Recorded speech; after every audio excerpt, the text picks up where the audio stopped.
ده يا عزيزي محمد جمال صاحب ال 25 سنة واللي كان بيلعب في بطولة الكينجز ليج وبرز جدا جدا جدا في البطولة، وكان بيلعب في فريق ماهيركو الفريق اللي كان بيمثل الأردن، ولكن طبعا كان بيلعب فيها لأنه ما لعبش مع تربون أو ما تمش اختياره من فريق تربون، ولكن لعيب حكاية وحدوتة ومهاري. ويمكن شفناه هو كان بيلعب تربون لما كان تربون بيلعب ماهيركو الفريق الأردني، شفناه كان بيلعب تقريبا تربون لوحده، أحرز واحد من اجمل الاهداف اللي ممكن تشوفها. زي ما انت شايف مهاره، حرفنه، كل حاجه في الكوره الراجل بيعملها، بيكلم الكوره والكوره بتكلمه. محمد جمال يا عزيزي كان من ناشئي نادي الاتحاد السكندري، وبعد كده راح لنادي المجد السكندري برضه لانه هو اصلا لعيب اسكندراني، وبعد كده انتقل للعب الخماسي والصالات من خلال منتخب مصر اللي شارك في البطوله العربيه اللي في المملكه العربيه السعوديه.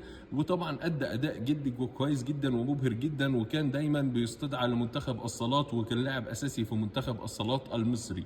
ولكن بعد كده تختلف الرحله معاه ويلعب في نادي البنك الاهلي خماسي، وترك اللعبه في الملعب ال11 وان هو يلعب في الملعب الكبير، ويتمنى اللاعب ان هو يرجع تاني يبرز موهبته في الملعب الكبير، خصوصا ان نادي الاتحاد يا جماعه اللي احنا بنشوفه دلوقتي نادي الاتحاد بيعاني. طب ما انت عندك واحد من ناشئينك ويعرف قيمه التيشيرت، ولكن وانت بتصارع هبوط. طب انت تعتمد على المواهب السكندريه الجميله اللي زي محمد، انت هتعتمد عليها. لازم محمد واللعيبه اللي شفناها دي يا جماعه بالراحه تلعب دوري ممتاز، ونرجع نتكلم على ندره مواهب. والله عيب.